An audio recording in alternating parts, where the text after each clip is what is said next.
দর্শক সহকর্মী শুভজিৎ পুততুণ্ড আমাদেরকে সবশেষ তথ্যগুলো জানিয়ে আসছেন। এই ঘটনার শুরু থেকেই তিনি যুক্ত রয়েছেন, সবশেষ আপডেটগুলো তার কাছ থেকে জেনে নেব। কলকাতা থেকে তিনি আমার সঙ্গে যুক্ত হয়েছেন। শুভজিৎ, নিশ্চয়ই শুনতে পাচ্ছেন আপনি আমাকে। সবশেষ কি তথ্য পাওয়া গেল? ভারতের আইন শৃঙ্খলা বাহিনী কতদূর এগোলো?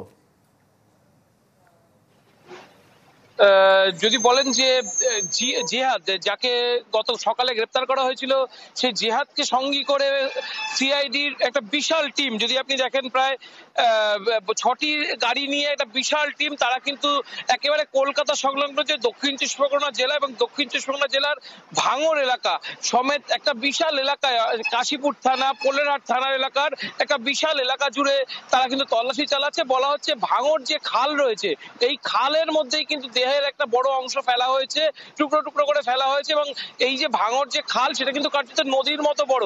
ফলে এত রাতে সেই এলাকায় প্রপার তল্লাশি চালানো কতটুকু সম্ভব হবে সেটা নিয়ে একটা প্রশ্ন রয়েছে।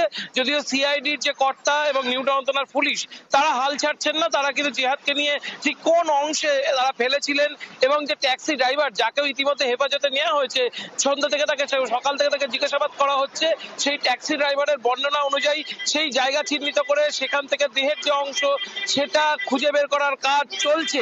পাশাপাশি শুধুমাত্র যে পোলেরহাট এলাকা সেখানে নয়, নিউ টাউনের আরো বেশ কিছু অঞ্চল যেখানে যেখানে এই দেহের অংশ ফেলা গেছে বলে এখনো পর্যন্ত অনুমান করা হচ্ছে, সব এলাকাতেই কিন্তু এই মুহূর্তে সিআইডি টিম এবং নিউ টাউন থানার পুলিশ ব্যাপকভাবে তল্লাশি চালাচ্ছে।